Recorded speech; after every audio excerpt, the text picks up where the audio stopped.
Hi everyone, Brian here, wishing you a great Monday and a wonderful week ahead. In this series, we've been looking at figures in the Bible who can give us some insight as to how the Bible tells us the story of the human soul in exactly the same way that the Bible does tell us the story of the people of faith and also the story of that people of faith's emerging theological understandings. We know that all through Scripture, Jesus is teaching us about the way his Father sees the world. We know that St. Paul is always trying to say, here is the covenant understanding of the Jewish people in their relationship with Yahweh. Here is how that covenant relationship continues forever, and yet here is how Jesus the Messiah revolutionized this same covenant concept. These are the traditional ways in which we look at Scripture, and they're both great ways to do that.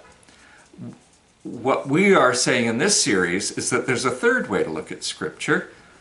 Yes, the story of the people of God. Yes, the theological traditions that our thoughts about our relationship with God are founded in Scripture. And then third, that there is this story of the human soul, and that's being told here as well.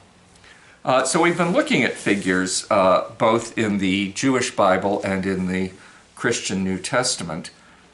Most recently, we've been looking at John the Baptist. Before we move forward, though, I thought it would be a good moment just to remind ourselves again that you can live in this both-and world. And in fact, it's necessary to do that. Too often, I think, Scripture and our own traditions in the church lead us into dualistic thinking. Either you're saved or you're not. Either you're good or you're bad. Scripture is either entirely true or a set of myths, and if there's any value in the myths, it only comes from recognizing that they're absolute myths and not historic truths. Or, on the other hand, there are some fundamentals in Scripture that need to be in modern religious lives, and if you don't have that, you've completely lost faith entirely. Faith itself, you either have faith or you don't. There are all these ways in which we have very potent dualistic thinkings, what we can simply call either-or ways of thinking. And that helps us in certain respects, either 2 + 2 = 4, or it doesn't. So I'm not saying there's not room for either-or thinking, but once we get into the deeper experiences of what it means to be a human being, we begin to discover that either-or thinking doesn't always help us get through a problem. And as you even go from simple arithmetic to higher forms of mathematics, that either-or thinking doesn't always pan out either. You just have to look at the basic principles of string theory or quantum mechanics to recognize where 2 + 2 = 4 for the moment. And that we have to be able to live in a world of physics, for example, where light can be both a particle and an energy at the same time. How that's possible? You have to be able to live with that paradox. And paradox is a part of the spiritual journey, and it's a reason that so many people have problems entering into spirituality. The spiritual realm is either you're spiritual or you're not. Either you're a mystic or you're not. And that kind of dualism is very unhelpful. I remember back when I was in the monastery, the abbot at the time used to say, everyone is a mystic.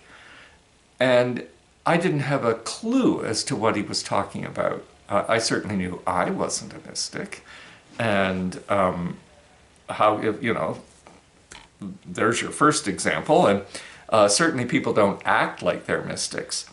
And finally I realized that in fact we are all mystics.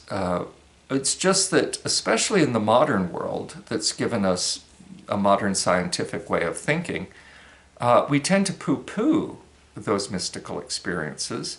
Sometimes we suppress them, deny them, and therefore even forget about them. We certainly don't hold them up as attributes of who we are or ought to be as we move into the future. So I'm aware that modern people are quite often leaving the church in droves, more and more with each generation that comes along.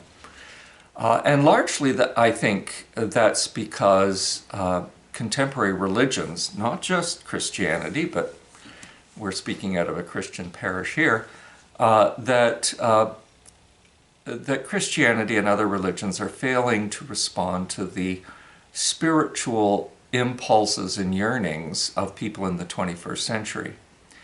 And there are other formats of humanistic points of view that tend to fulfill people. Not that long ago, a book called Sapiens hit the New York Times bestseller list, stayed on it for quite a while, and its author did a TED Talk, and it's created a lot of buzz and a lot of conversation. The basic principle of the book is that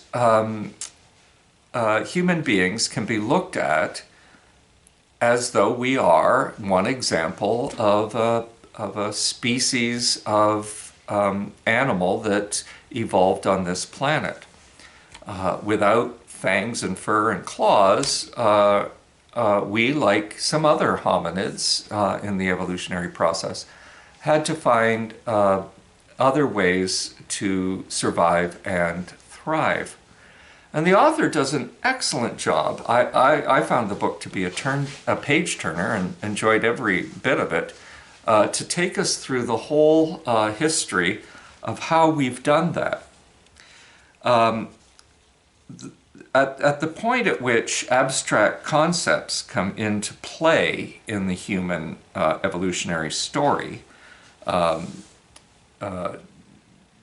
economic systems, social systems, governmental systems, mythical storytelling, theologies, religions, cultural imperatives and cultural aspirations, etc.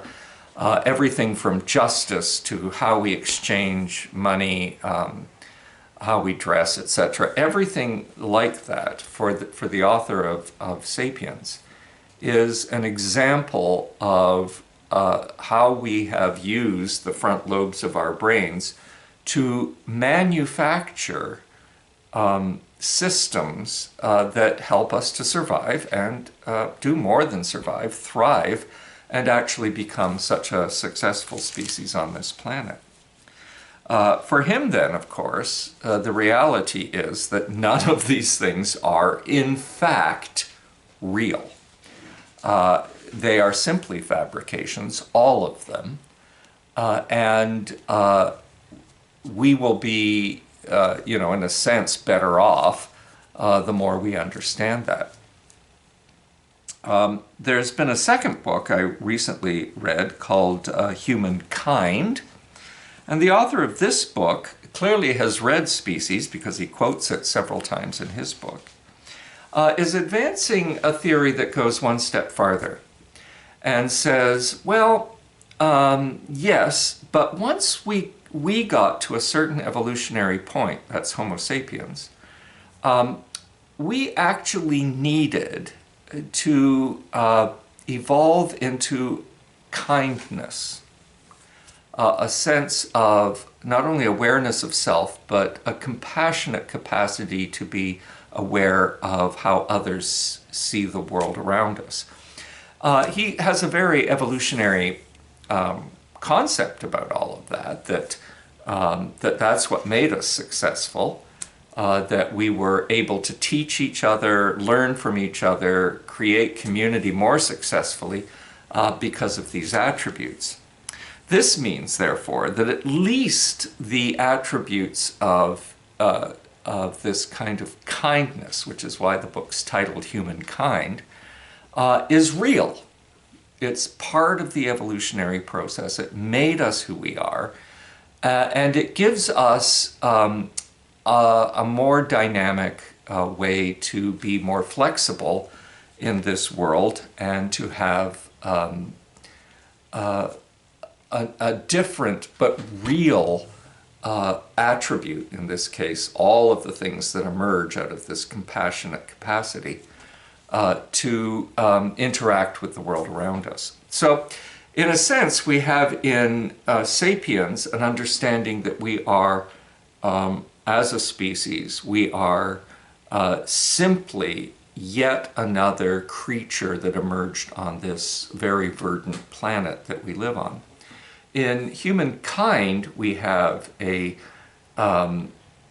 take on that permits just a bit of an opening up to say how we experience life and actually how we behave as a species in this life has one element that's slightly outside the bounds of simple biological or genetic reality, and that is that we share a thing called kindness, and that kindness is not simply an abstract concept that we've created for ourselves in order to be a successful species, but that it's part of the genetic makeup of who we are, and it's therefore a real aspect of who we are.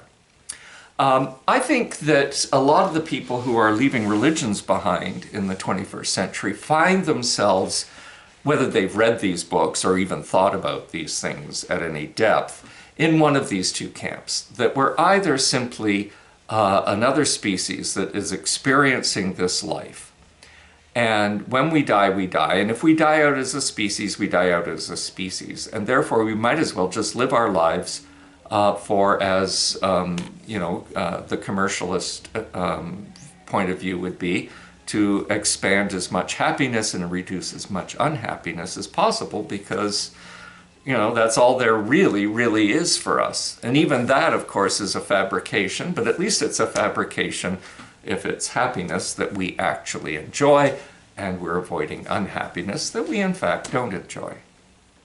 The second view that comes from the book Humankind suggests that we can live in a world and actually make it better, be creative, and solve our problems for the long term, because somehow being human is of value, not only to ourselves, but among ourselves and for the planet, that we are in some sense a species that has evolved in such a way that we have something to offer to our fellow creatures, our planet, and if we expand at any point beyond this planet to any other planets or other life forms that we might interconnect with. In other words, there is value to being a human person. There's not much value to being a human person if you're just looking at us as creatures. I mean, there's no abstract value. And this book, Humankind, gives us a sense that, yeah, there's some value to being a human being. And we can do that not only for ourselves, but for other creatures and the way in which we share this planet. For everybody's abundance, that our compassion and kindness can extend that way. It's good for us, but it's also good for others. So there's this sense of goodness. And I think a lot of people today who have some hope and are living beyond the idea of I'm only here to have as much happiness and reduce as much unhappiness as possible, and after that I have no responsibility or interest or concern. This is where I think a lot of people who were raised in religious households or in communities where they were touched by religious faith are moving more to the second one that says, oh, I can do everything the church wanted me to do. Be concerned, be caring, be committed, be hopeful, bring some, leave the planet better than I received it. I can do that without religion. And both these books, of course, would say that anything divine or spiritual beyond the concrete world is a fantasy. So once again, Species, great book. I loved it. Second book, Humankind, great book. Loved it. In both cases, it's like I've been talking about scripture. Yes, we are a species. We've emerged in the evolutionary process in this planet. Yes, we are a unique and interesting species in that we have a personhood that's full of the capacity for great compassion and kindness. Of course, that means we are also fully capable of having fear and anxiety about, what's our kindness going to get us into? And what's it like to be a human person that actually that there's a value to our experience of life and a value to how we interact with each other and the planet that sustains us. We're always advocating here for the life of the soul. Both these books either ignore or deny the voice of the soul. And of course, that's because soulfulness is really hard to pin down in any academic study.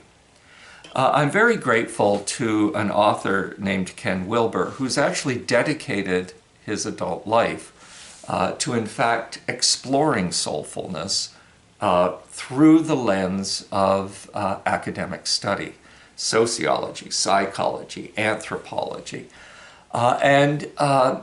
In that work, he sustained this third element, that in fact we are evolving and emerging through this deep voice of the soul within.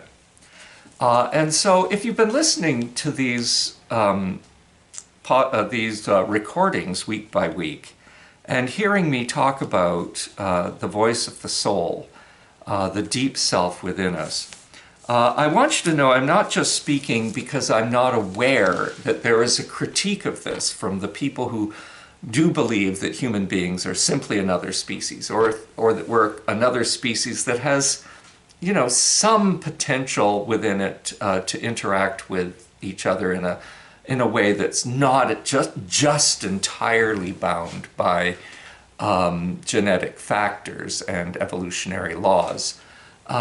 But that that's who we are. That I'm aware of these, and I'm aware of and appreciative of the scholarship that goes into understanding these things. But that I and others believe that to be, in fact, a whole human being, to see the universe as it really is, to confront the drama of human interaction with each other, with the planet, with the universe, and to face the many questions that emerge from that, we do ourselves harm, or we end up spinning our wheels if we see each other only in those two ways, only in the purely concrete or only in the uniquely human. That there is this third element, that there's a spiritual rhythm that is detectable from deep within, and that we want to nurture and encourage to actually believe is a concrete reality in our lives, just like our evolutionary particularity and our unique humanity. There is this also perceivable and a perceivable reality within ourselves that we can reflect on, talk about, nurture, and make part of the integration. I started out by talking about our need for either or, and you can feel that there might be a debate between are we either we're just simply genetic creatures somewhere on the evolutionary process, or we're a unique species that has a humanity to it that's built out of an evolutionary reality. Or, of course, we're great mystical spiritual beings that are having a concrete experience. You can hear that it's either or. The truth is that we are both and. We are caught and meant to be in the evolutionary reality of species on this planet. We do have a humanity that nurtures us to authentically experience a certain kind of goodness about our lives and how our lives can be good in relation to the world around us. And we have a mystical capacity to understand that life has zest and significance and joy and despair and anxiety and all of those kinds of things, that all three are integrated into who we are. So as we move forward, please understand that when I talk about the voice of the soul and the deep integration, and we look at that, that I'm seeing soulfulness not as something that we have to opt for while we're rejecting all this other stuff, but that they are deeply integrated together. Thanks for listening, and pick up any of those books if you want to, but know that those are the kinds of rhythms and thoughts that, that you're hearing videos from me about. Again, God bless, thanks for listening, and have a great week.